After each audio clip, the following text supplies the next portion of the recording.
She's a pawn, Marcus. A necessary piece on a very volatile board. David's voice bled through the crack in the heavy oak doors, stripping the warmth from the hallway. The council demanded a union to stabilize the Eastern Pax. Elisa fulfills the treaty's parameters. Do not mistake political duty for affection. Elisa's breath caught in her throat, a jagged shard of glass tearing at her chest. She pressed a trembling hand over her stomach, where a tiny, secret heartbeat fluttered. The heir he didn't know existed. The child of a pawn. The heavy silence that followed his words was a death sentence to the life she thought they were building. Slowly, soundlessly, she backed away into the shadows. She had to run. The marble floors of the royal corridor, usually a canvas of golden afternoon light, felt like a sheet of ice beneath Elisa's feet. She didn't run. Running would draw the attention of the king's guard stationed at the end of the hall. Instead, she let her posture fall into the quiet, unassuming grace that the council had so praised when they selected her. A docile, agreeable Luna. A perfectly molded puzzle piece designed to fit a political void. Her mind, however, was a deafening roar of static. Political duty, not affection. The words played on a relentless loop, syncing with the frantic, erratic thumping of her own heart. Just hours ago, she had stood in the lavishly appointed bathroom of their shared suite, staring at the two pink lines on a plastic stick. She had spent the entire morning agonizing over how to tell him. She had imagined his rough, calloused hands. Hands that had touched her with such deceiving tenderness under the cover of night, resting over her womb. She had woven a beautiful, fragile tapestry of a family, only for David to set it ablaze with a single, casual sentence in a room full of old, calculating men. Slipping past the heavy mahogany doors of their private wing, Elisa locked the deadbolt behind her. The click was a deafening finality. The suite was suffocatingly beautiful, draped in deep emerald silks and smelling faintly of David's signature scent, cedarwood and rain. It was the scent that used to lull her to sleep, the scent she had buried her face against when the pressure of the court grew too heavy. Now, it smelled like a trap. She moved with a cold, terrifying efficiency.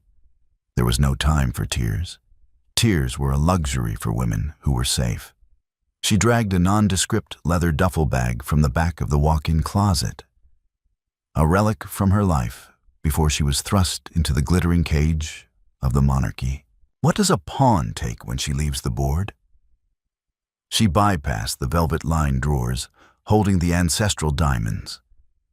She ignored the silk gowns that had been custom-tailored to make her look like a queen. Instead, she packed thick wool sweaters, durable denim, and comfortable boots. She took her passport, an old driver's license from her days in the outer territories, and every stack of loose cash she had squirreled away from her personal allowance over the past 8 months. Her hands only began to shake when she stood before the vanity mirror. She looked at her reflection. She looked pale, her dark eyes wide and haunted, her skin lacking the usual flush of the bond. Her gaze dropped to her left hand. The Luna's ring, a massive, flawless sapphire surrounded by diamonds, felt like a shackle cutting off her circulation. With deliberate slowness, she twisted the ring off her finger. It left a faint red indentation on her skin. She placed it dead center on the glass vanity top. A silent resignation. I am not a piece on your board anymore, David. She placed a protective hand over her lower abdomen. The child inside her was no larger than a seed, yet it was already the center of her universe. The council would take the baby. If they knew she carried the Alpha King's heir, they would lock her in a gilded tower until the child was born. And then they would raise it to be as cold and calculating as Marcus. as cold as David. "I won't let them have you," she whispered, the promise vibrating through her chest. Elisa knew the castle better than the guards realized. During the long, lonely weeks when David was away on diplomatic missions, she had memorized the blueprints in the royal library. She knew about the servants' passage behind the tapestries in the East Wing, a narrow, dusty stone staircase used centuries ago. Throwing the duffel strap over her shoulder, she slipped a heavy wool cloak over her shoulders, pulling the hood deep over her face. Outside, the sky had bruised into a dark, violent purple, and the first heavy drops of a torrential downpour began to lash against the reinforced glass windows. The storm was a gift. It would wash away her scent. She navigated the hidden staircase in pitch blackness, feeling the damp stone walls with her fingertips. Every creak of the floorboards above sounded like a snarling wolf to her hyper-alert senses. When she finally pushed open the iron grate at the bottom, she stepped out into the muddy, rain-slicked grounds near the service garages.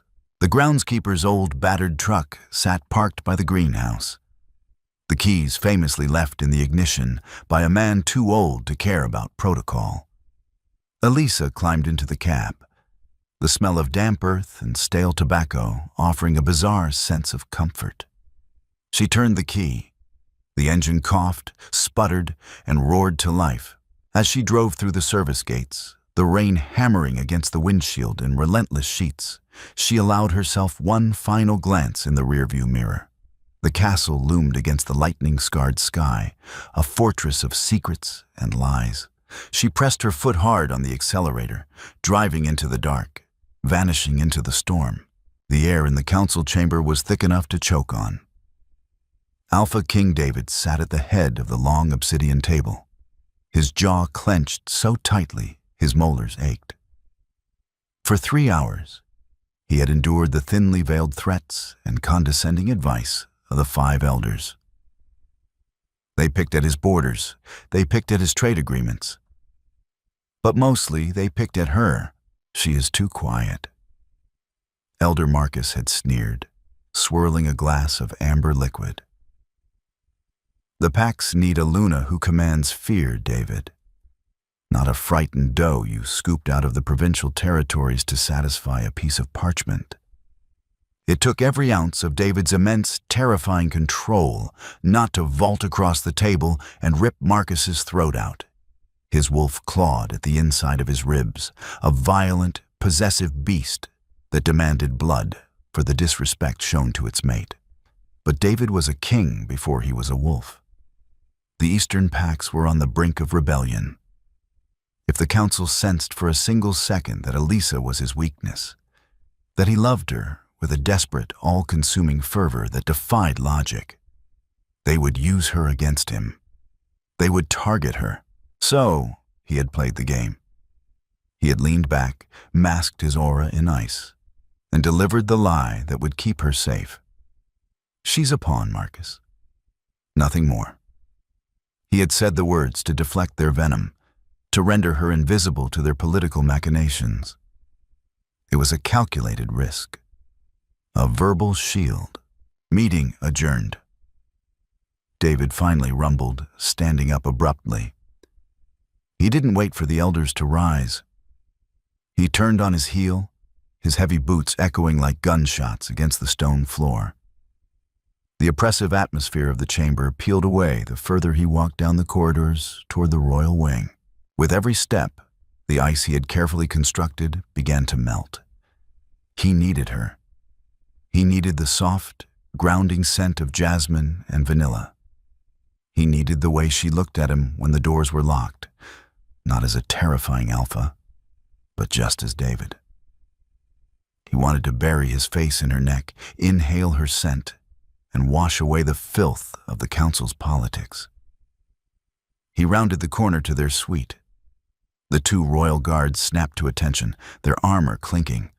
Has anyone disturbed the Luna?" David asked, his hand resting on the intricate brass door handle. "No, my king. She has not requested anything." guard on the left replied rigidly. David nodded, turning the handle and stepping into the suite. "Elisa," he called out, his voice instantly shedding its rough command, softening into a velvet murmur. "The meeting is over. Thank the goddess." Silence answered him. The suite was dark, lit only by the sporadic flashes of lightning from the storm outside. A cold draft swept through the room, making the heavy silk curtains billow like ghosts. David's brow furrowed. He inhaled deeply, his enhanced senses reaching out for her. Jasmine, vanilla. But beneath it, a sharp, metallic tang. Fear. And beneath the fear, an acidic edge of profound, soul-crushing heartbreak. The scent of her distress was stale, hours old. "Elisa!" His voice was louder this time, edged with a sudden, primal panic. He strode through the sitting area, pushing open the doors to the bathroom, the library, the balcony. Empty. He moved to the bedroom, throwing the lights on. The bed was perfectly made. He walked toward the walk-in closet, his heart hammering against his ribs in a way it never did on a battlefield. He pulled the doors open. Her grand dresses hung perfectly in their garment bags, but the space where she kept her simple, everyday clothes was bare. Her heavy winter boots were gone. The old leather duffel she had brought with her on her first day was missing. "No. No." David backed out of the closet, his breathing turning shallow. His eyes scanned the room, desperate for an explanation, a note, a sign that she was just walking the gardens. Then, his gaze landed on the vanity mirror. Sitting in the exact center of the glass, catching the overhead light, was the Luna's ring. A low, guttural sound ripped from David's throat, a sound that was neither human nor fully wolf. It was the sound of a soul fracturing. He lunged at the vanity, his large hand shaking violently as he picked up the ring. It was cold. She'd been gone for hours. Why? Why would she leave? They had been fine. Just last night, she had fallen asleep against his chest, her fingers tangled in his shirt. What had changed? His mind raced, reconstructing the day. The breakfast they shared, his departure to the council wing, the closed-door meeting with Marcus. The doors, David froze, the ring biting into his palm as he clenched his fist. The heavy oak doors of the council chamber. He had heightened hearing. He knew sound traveled. He had told Marcus she was a pawn. He had said his heart wasn't part of the treaty. He had said it to protect her from the council's blade, never realizing he was driving his own dagger directly into her chest. She heard me. The realization crashed down on him with the weight of a collapsing mountain. She had heard the man she loved reduce her to a political transaction. The doors to the suite burst open as the two guards rushed in, drawn by the Alpha's devastating roar of anguish. They stopped dead in their tracks, their faces paling at the sight of their king. David was on his knees before the vanity, his head bowed, the massive muscles in his back trembling as the storm raged relentlessly against the glass. "Lock down the borders," David whispered, his voice a ragged, terrifying rasp. He slowly lifted his head, his eyes glowing a lethal, luminescent gold. "Summon the trackers. No one sleeps until my wife is found." 3 months later. The coastal town of Blackwood Hollow was a place where secrets went to drown. Perched on the jagged cliffs of the Pacific Northwest, it was a town perpetually choked by gray mist and relentless, freezing rain. The smell of rotting seaweed, diesel fuel, and damp pine was so overpowering that it rendered a werewolf's enhanced olfactory senses practically useless. It was the perfect place for a ghost to hide. Elisa, now known to the locals as Elena, wiped down the sticky laminate counter of the rusty Anchor diner for the third time. The diner smelled heavily of burnt coffee and fried fish, a foul combination that made her stomach churn, though she welcomed the nausea. The overpowering grease was the best camouflage money could buy. She paused, pressing a damp towel against the back of her neck, and let out a slow exhale. Underneath her oversized, stained flannel shirt and the heavy canvas apron, her stomach formed a distinct, undeniable curve. 5 months.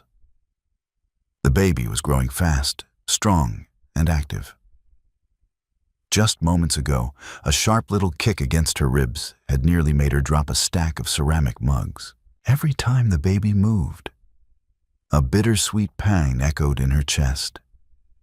It was a constant reminder of the life she had fled, and the terrifying, beautiful responsibility she now carried alone.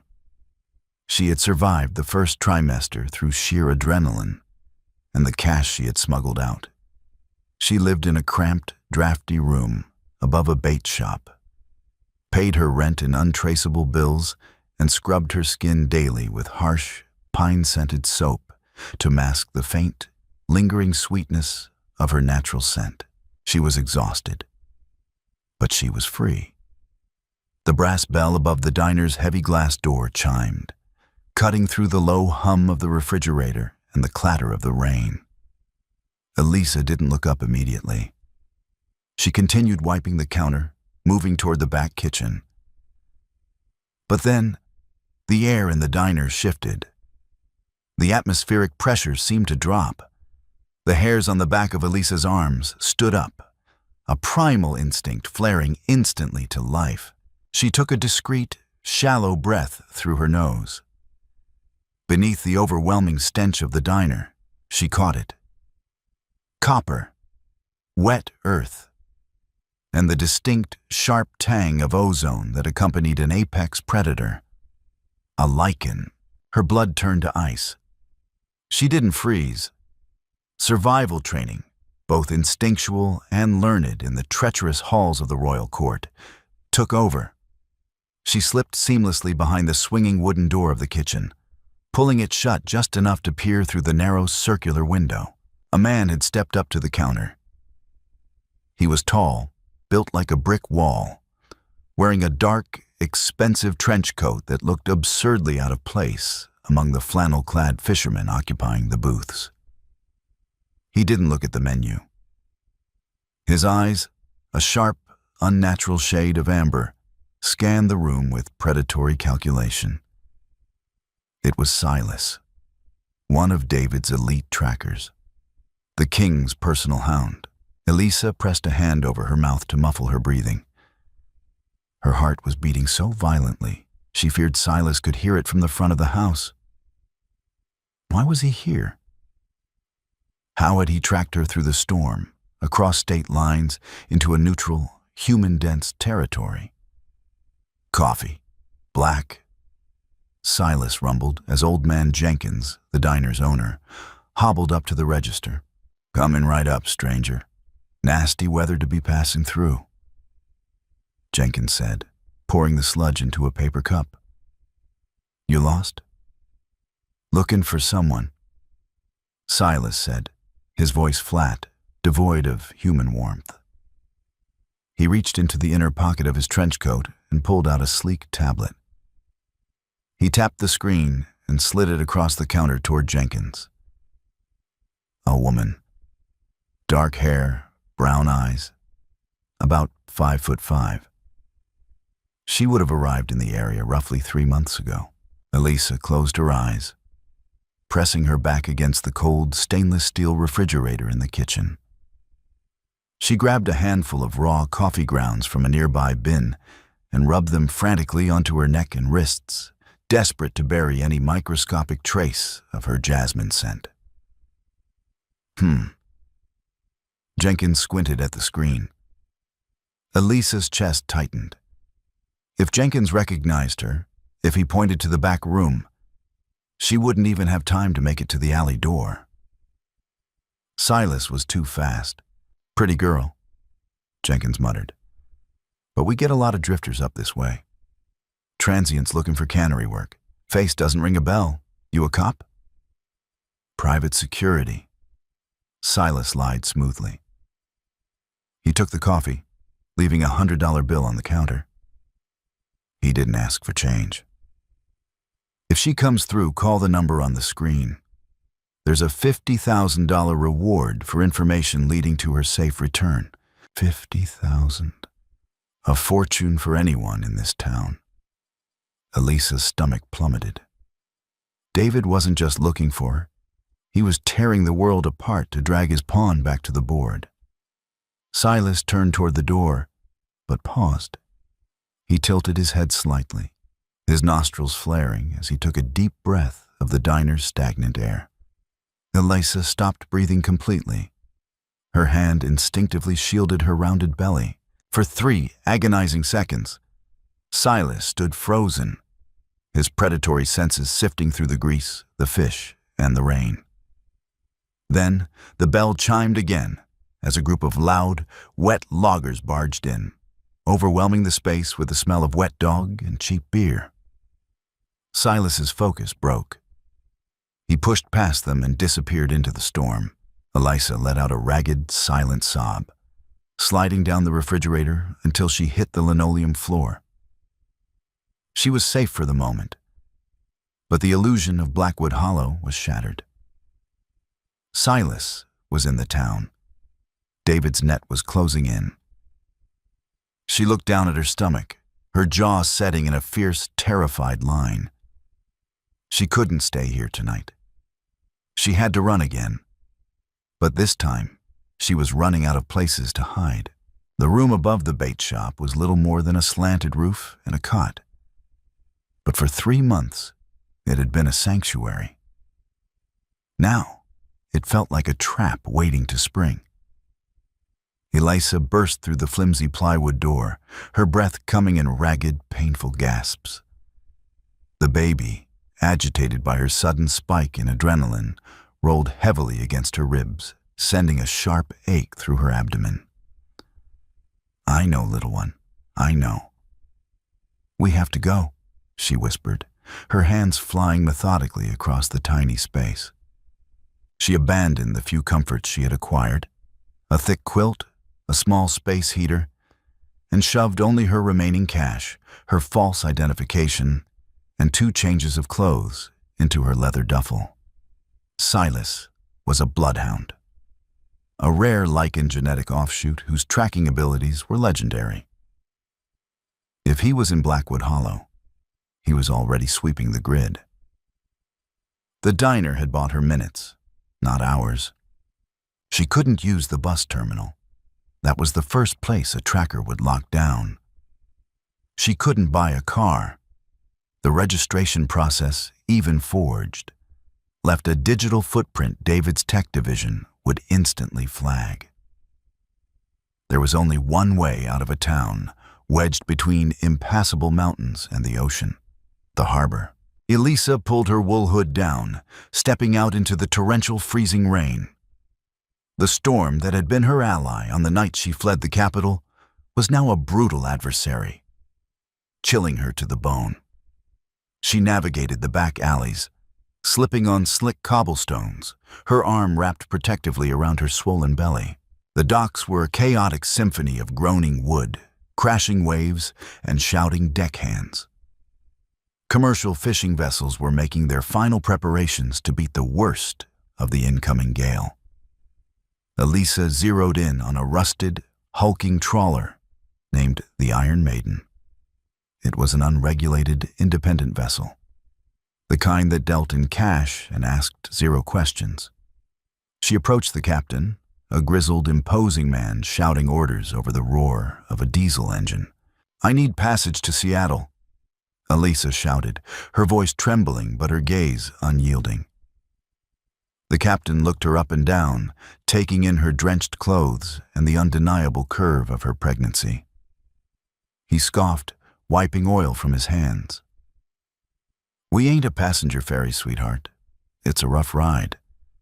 Not a place for a woman in your condition. Insurance liability." Elisa didn't argue. She unzipped the top pocket of her duffel, pulled out a thick stack of $100 bills, and shoved them against his chest. 3,000. Cash. I'll sleep in the cargo hold. You never saw me.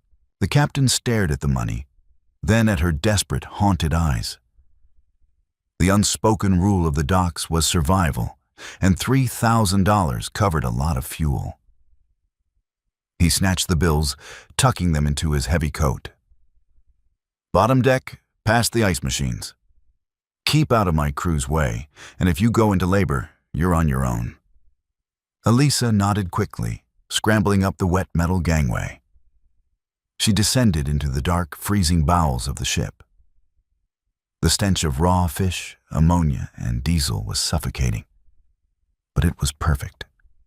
No wolf, not even Silas, could trace a scent through this biohazard of odors. She huddled in a dark corner behind a stack of empty crates, pulling her knees to her chest as the massive engines vibrated to life.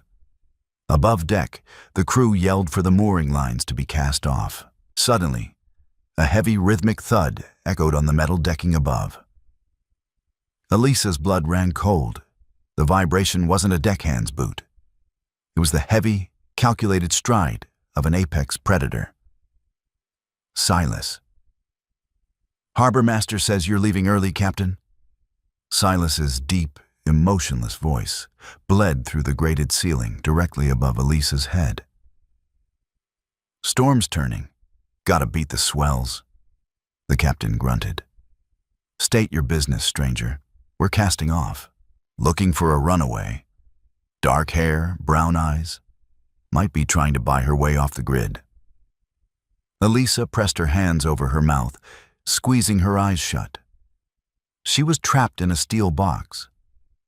If Silas stepped down into the hold, there was nowhere to run.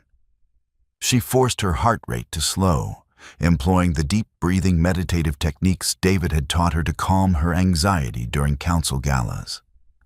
The memory of his hands guiding her breath felt like a physical blow. Ain't seen no girls, pretty or otherwise. The captain replied, his voice gruff. Just my ugly crew. Now get off my deck before I have my boys toss you overboard. I got crab quotas to meet. A torturous silence stretched above. Elisa could picture Silas, his amber eyes scanning the deck, his nostrils flaring. But the combination of the freezing rain, the overwhelming stench of the catch, and the captain's aggressive human ignorance was an impenetrable wall.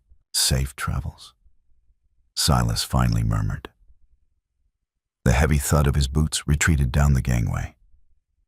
A moment later, the trawler lurched forward, pulling away from the dock.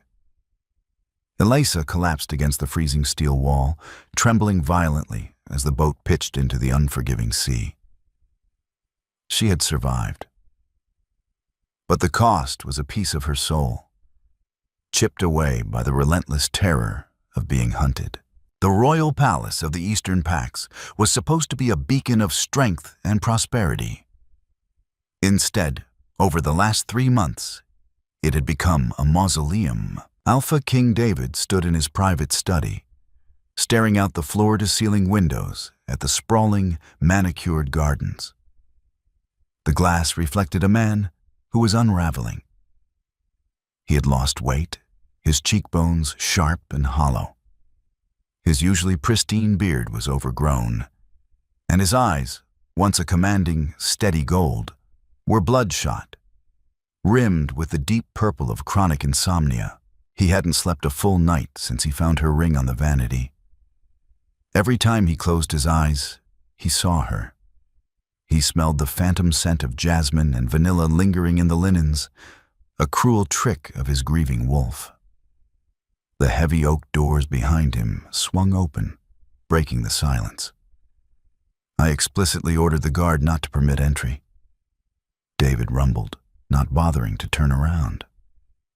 His voice was a low, dangerous growl that would have sent a lesser wolf fleeing.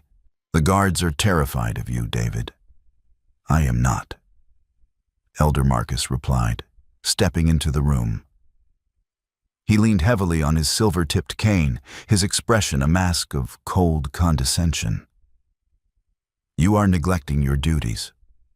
The Riverbend Pack is threatening to withhold their tithes, and border skirmishes in the north have doubled. The packs are restless. They smell their alpha's weakness. David finally turned. The air in the room instantly dropped by 10 degrees, thick with a suffocating, dominant aura that made the glass panes rattle. Watch your tone, Marcus. I will not. Marcus snapped, slamming his cane against the floor.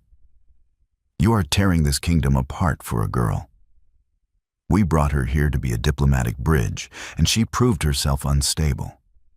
Good riddance, I say. It is time to officially dissolve the union in absentia and select a new Luna. The daughter of the Northern Alpha is of age. Before Marcus could finish the sentence, David moved. He was a blur of lethal, unbridled violence. In a fraction of a second, his massive hand was wrapped around Marcus's throat, lifting the elder off the floor and slamming him against the mahogany bookshelf. Ancient tomes crashed to the floor, but David didn't blink.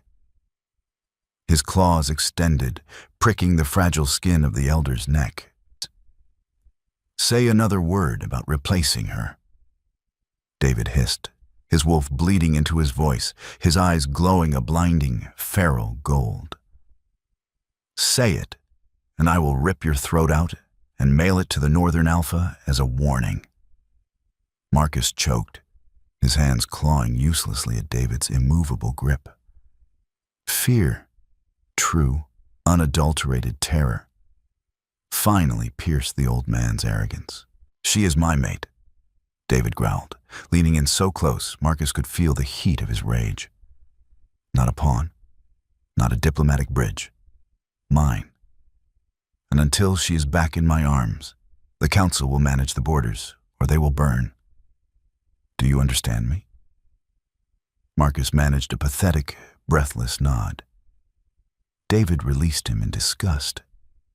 The elder crumpled to the floor, gasping for air, rubbing his bruised neck as he scrambled out of the room like a frightened rat. David stood amidst the fallen books, his chest heaving, his hands trembling with the effort it took not to finish the kill. He was losing control. Without his mate to anchor him, the primal, violent instincts of his lichen blood were overriding his humanity. The encrypted cell phone on his desk vibrated, a harsh, buzzing interruption. David snatched it, pressing it to his ear. Only 3 people had this number. Speak. It's Silas. The voice crackled through the secure line. I found a trail. David's heart stopped. The crushing weight that had sat on his chest for 90 days fractured. Where? A coastal town, Blackwood Hollow. A diner owner matched her description, operating under the name Elena. I caught a microscopic trace of her scent on the back door. Silas paused, the sound of howling wind bleeding through the speaker. But I lost her. She made it to the docks before I could lock on. The storm washed the rest away. I'm reviewing harbor security footage now, but half the cameras are dead from the weather. She was there. David breathed, running a trembling hand through his hair. A bizarre mixture of overwhelming relief and terrifying desperation flooded his veins. She was alive. She was out there. Do you want me to mobilize the regional packs to sweep the coastline? Silas asked. No, David said instantly. Involving the regional packs meant involving the council. If the council found her first, they would lock her in a secure facility and use her to leverage his compliance. He wouldn't let them near her. Recall your men. Fall back to the capital. Alpha, we have the scent. If we stop now, I said fall back, Silas. David's voice was absolute. stripping away the feral madness and replacing it with lethal, cold precision. He walked toward his closet, pulling down a heavy, tactical jacket. "I'm coming out there. I will hunt her down myself." Seattle was a sprawling labyrinth of concrete, neon, and perpetual drizzle. For a fugitive, it was perfect. There were millions of heartbeats, millions of overlapping scents, and an endless network of subterranean human activity. It had been 6 weeks since Elisa escaped Blackwood Hollow. She was now approaching her 7th month of pregnancy, and the physical toll was becoming impossible to ignore. She had found a cash-in-hand job sweeping floors at an all-night laundromat and rented a tiny, damp basement apartment in a neglected neighborhood. But hiding was no longer her biggest problem. The baby was. Elisa sat on the edge of an examination table in a dimly lit, underground medical clinic that catered to those who couldn't afford questions. The paper beneath her crinkled as she adjusted her posture, trying to ease the sharp, burning ache in her lower back. Dr. Aries, a tired-looking human physician with graying hair and a stained white coat, frowned as he stared at the grainy black and white monitor of the portable ultrasound machine.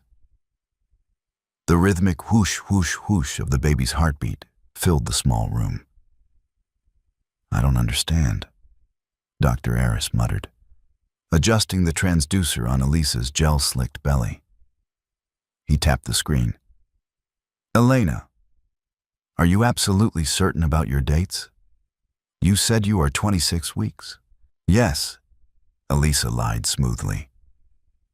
She was exactly 28 weeks, but lichen pregnancies accelerated in the 3rd trimester. "Well, the bone density imaging here is highly irregular," the doctor said, his brow furrowing deeper. The femur-lengthened cranial development looked closer to 34 weeks. And the heart rate? It's resting at 190 beats per minute. That's dangerously tachycardic for a human fetus. Elisa's blood chilled. For a human fetus? "Is the baby in distress?" she asked, keeping her voice level, though her hands gripped the edge of the table so tightly her knuckles turned white. That's the strange part. There are no signs of distress. The blood flow is incredibly strong. "Abnormally strong," Dr. Aris muttered, pulling a medical journal from a nearby counter. "I want to draw some blood. We need to run genetic markers. This level of accelerated cellular growth could indicate a severe mutation or..." "No."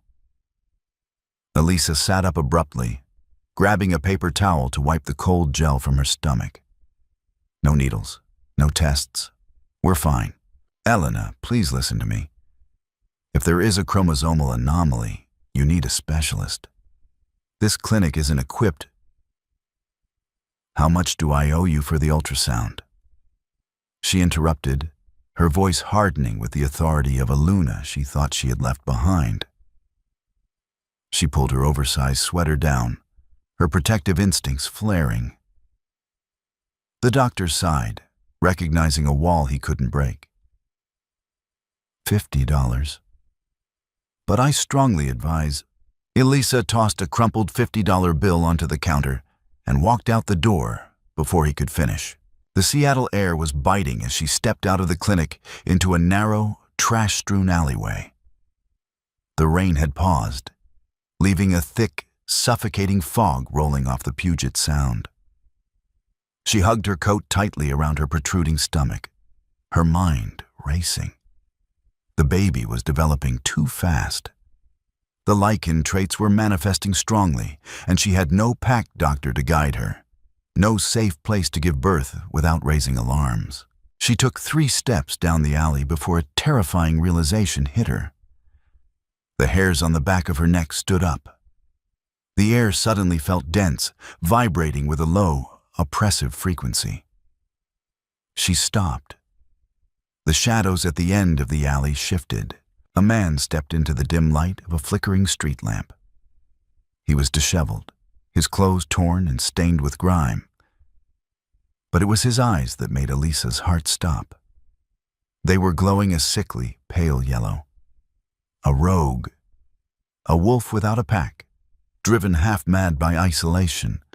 He wasn't looking at her face. He was staring directly at her stomach, his head tilted as if listening to a song only he could hear. I smelled it 3 blocks away. The rogue hissed, taking a slow, predatory step forward. His voice was a wet, guttural rasp. I thought I was hallucinating. The aura, it's suffocating. Elisa backed up, her hand instinctively reaching for the heavy pepper spray in her pocket. A pathetic defense against a werewolf.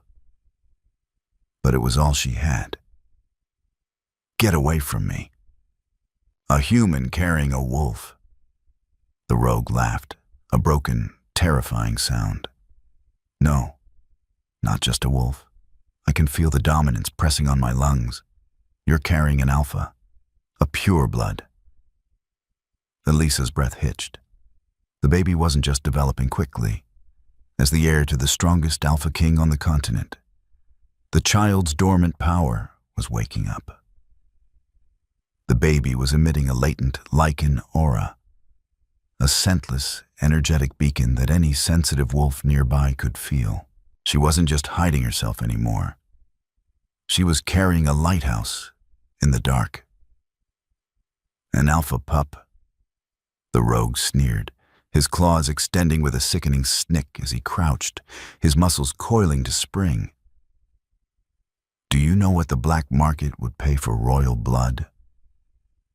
Or what the rival packs would give to extinguish David's line before it's born? Elisa pressed her back against the damp brick wall of the clinic. There was nowhere to run. The horrifying truth crashed down upon her. David wasn't the only monster hunting her. And without him, she had absolutely no way to protect his child. The rogue's muscles coiled like thick, rusted springs beneath his ruined clothes. He didn't see a woman. He saw a prize. A biological gold mine that could buy him his way back into a pack, or at the very least, fund a lifetime of oblivion. Elisa didn't wait for him to strike. Survival instinct, honed by 6 months of solitary terror, overrode her paralyzing fear. As the rogue lunged, his jaw unhinging to reveal a set of lethal, yellowed fangs, Elisa thrust her arm forward and depressed the trigger of the heavy-duty pepper spray directly into his eyes. A stream of caustic orange liquid hit the wolf's face. The rogue shrieked, a horrifying, high-pitched sound that echoed off the damp brick walls. He thrashed blindly, his massive claws raking through the empty air. One heavily muscled arm caught Elisa's shoulder, a glancing blow, but with the force of a battering ram. The impact lifted her off her feet. She twisted mid-air, throwing her arms over her stomach to take the brunt of the fall on her back and shoulder. She hit the wet asphalt hard. The breath vanished from her lungs in a sharp, agonizing hiss. "You bitch!" The rogue roared, rubbing his burning eyes, his vision clearing just enough to lock onto her form writhing on the ground. He took a heavy, murderous step toward her. "I'll carve the pup out myself." Elisa scrambled backward, the rough gravel tearing at the palms of her hands. She couldn't breathe. The baby kicked violently against her ribs, sensing its mother's mortal panic. This was the end. After everything, she was going to die in a filthy alleyway. Her child stolen by a monster. Then, the atmospheric pressure in the alley simply ceased to exist. It was as if all the oxygen had been sucked into a vacuum. The flickering street lamp overhead burst in a shower of sparks, plunging the space into near total darkness. A low, vibrating hum resonated through the concrete beneath Elisa's hands, a frequency so deep and terrible it rattled her teeth. The rogue froze, the feral madness draining from his posture in a fraction of a second. He whirled around, staring toward the mouth of the alley. He didn't snarl. He whimpered. A silhouette detached itself from the thick Seattle fog. David didn't walk. He stalked. He was no longer a king in a tailored suit. He was a primordial force of nature, his aura rolling off him in suffocating, invisible waves of pure, undiluted lichen dominance. His eyes were not their usual amber. They were burning, luminescent gold, shedding actual light into the darkness. "Alpha!" the rogue choked out, taking a stumbling step backward. He dropped to his knees, his hands trembling. I didn't know she was yours. I just smelled the pup." David didn't speak. He moved faster than human eyes could track. There was a sickening, wet crunch. Elisa clamped her hands over her ears and squeezed her eyes shut. She didn't want to see. She didn't want the image of the violence to burn into her brain. A heavy thud followed, and then absolute terrifying silence, save for the rhythmic patter of the rain starting to fall again. "Elisa?" The voice was a ragged, broken gasp. The monstrous aura evaporated instantly, replaced by the familiar, heartbreaking scent of cedarwood and rain. Elisa opened her eyes. David was kneeling 2 feet away from her. The rogue was gone, a crumpled mass of shadows near the dumpsters. David's hands, stained with blood, hovered in the air between them, trembling so violently he looked as though he were freezing to death. He took in her disheveled hair, the scrape on her cheek, the terror in her wide brown eyes. And then, his gaze dropped to her stomach. The oversized sweater had ridden up during the fall, clearly revealing the undeniable, heavy curve of her 7-month pregnancy. David stopped breathing. His golden eyes widened, the fierce alpha completely stripped away, leaving only a stunned, shattered man. He stared at her abdomen as if he were looking at a ghost, at a miracle he couldn't comprehend. "A baby," he whispered, the words barely making it past his lips. "You're carrying my child." He reached out slowly, instinctively, his bloodied hand shaking as it drifted toward the swell of her stomach. Elisa flinched violently, scrambling backward against the cold brick wall. She wrapped her arms protectively over her womb, her eyes flashing with a desperate maternal fury. "Don't touch him. You're not taking him for the council." The word struck David like a physical blow. He reeled back, the color draining from his face. The agony in her voice, the pure, unadulterated terror she held for him, finally broke the king. The interior of the secure penthouse safehouse in downtown Seattle was stark, modern, and suffocatingly quiet. The heavy soundproof glass blocked out the chaotic noise of the city below. Elisa sat perched on the edge of a pristine white leather sofa, holding a warm cup of tea she hadn't taken a single sip from. She had allowed David to bring her here only because her adrenaline had crashed, leaving her too physically exhausted to run, and because the protective detail of elite lichen guards stationed at the doors meant no other rogue would ever get close. David stood on the opposite side of the room, near the unlit fireplace. He had scrubbed the blood from his hands, but the stain of the night still clung to him. He looked ragged.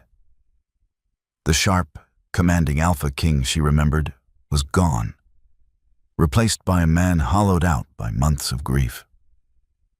"Let Dr. Aris come up," David said, his voice a low, gravelly plea. He hadn't moved closer to her since the alley. "Just to check the baby.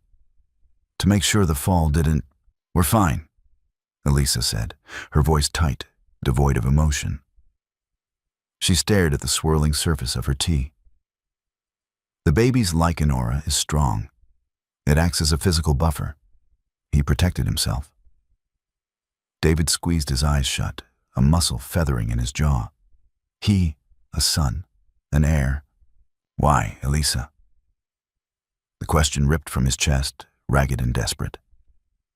Why did you leave? I tore the continent apart looking for you. I thought you had been kidnapped. I thought you were dead. Why would you run into the cold, pregnant and alone? Elisa finally looked up. The anger she had carefully banked for 6 months flared to life, burning away her exhaustion. Because I didn't want to be a piece on your board anymore, she said, her voice trembling but fierce. I didn't want my child to be raised by a man who saw his mother as nothing more than a necessary treaty parameter. David froze, his brow furrowing in deep confusion. What are you talking about? I heard you, David. A single tear escaped, cutting a hot path down her cheek. 3 months ago, outside the council chambers, I was coming to tell you about the baby, and I heard you tell Marcus that I was just a pawn, that there was no affection, just political duty. The silence that followed was absolute. David stared at her, the blood rushing from his head. The memory of that wretched meeting crashed over him, the sneering faces of the elders, the thinly veiled threats against her life if she proved to be a distraction. Slowly, David's legs gave out. He sank to his knees on the hardwood floor, the physical distance between them suddenly feeling like an ocean. He buried his face in his hands, a jagged, agonizing sob tearing from his throat. Elisa stiffened. She had never seen David cry. Not when his father died, not during the border wars. The sheer, naked devastation in his response unnerved her. Elisa, he gasped, lifting his head. His eyes were red, overflowing with unshed tears. You heard the shield, not the sword. She frowned, her grip tightening on the mug. What? The council hates you, David said, his voice cracking. They hate that you aren't from a pure, aristocratic bloodline. Marcus wanted you gone. He was pushing to have you removed, permanently. The only thing keeping you alive in that castle was their belief that you were a tool I controlled. He crawled forward, stopping just short of her knees, looking up at her with a vulnerability that stripped away every lie they had ever lived. If they knew you were my heart, he whispered, his voice breaking. If they knew that I loved you so completely, so desperately, that I would burn the entire Eastern Territory to the ground just to keep you warm. They would have used you to break me. They would have assassinated you. Elisa stopped breathing. The teacup trembled in her hands. I lied to them to protect you, David confessed, his tears finally falling. I called you a pawn to make them look away from you. And in doing so, I drove you into the dark. I almost killed you both. The moral weight of his confession hung heavy in the air. The toxic Game of Thrones had demanded a sacrifice, and David had offered up his own truth, never realizing the collateral damage it would inflict on the woman he was trying to save. Elisa stared at the broken king kneeling before her. The cold, icy wall she had built around her heart over the last 6 months cracked, the bitter resentment melting under the blinding heat of his agonizing truth. The silence stretched, no longer toxic, but profoundly healing. Elisa slowly set the teacup on the glass coffee table. She looked down at David, seeing past the crown, past the alpha, straight to the man who had torn himself apart to keep her safe. She reached out, her hand trembling, and brushed her fingertips against his overgrown beard. He leaned into her touch instantly, closing his eyes, a shuddering breath escaping his lungs. You should have told me, she whispered, her voice thick with emotion. You shouldn't have carried the politics alone. You made me believe my love was a burden. I was arrogant, David admitted, turning his face to press a desperate, lingering kiss against the palm of her hand. I thought I could manage the monsters. I thought I could keep the filth of the council away from you. I was wrong, Elisa. I was so arrogant, and I paid for it every single second you were gone. Right at that moment, the baby shifted. It was a strong, sharp kick, visibly moving the fabric of Elisa's sweater. David's eyes snapped open. He stared at her abdomen, a mixture of profound awe and deep, instinctual reverence washing over his features. He looked up at her, a silent, pleading question in his eyes. Elisa gave a small, tearful nod. Slowly, carefully, David moved his large hand, resting it gently against the swell of her stomach. The warmth of his touch was a jarring contrast to the cold months she had endured. A second later, the baby kicked again. Directly against his palm, David gasped, a wet, breathless laugh escaping his lips. He is so strong. His aura. It's blinding, Elisa. He's been developing too fast, she admitted, the lingering fear from the clinic surfacing. The doctor said his lichen traits are accelerating. He is an alpha heir. He senses the danger. He's trying to grow fast enough to protect his mother. David murmured, his thumb gently stroking her stomach. He looked up at her, his golden eyes solidifying with a new, terrifying resolve. But he won't have to anymore. I am here.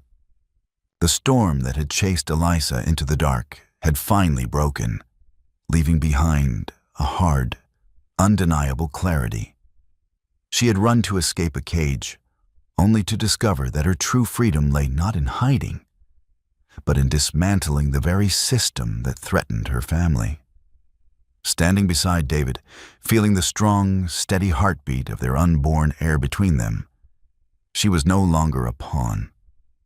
She was the Luna, and together they were returning to the capital, not to play the game, but to flip the board entirely. The council's reign of shadows was over. The era of the true alpha had begun. Thank you for reading this thrilling, dramatic journey.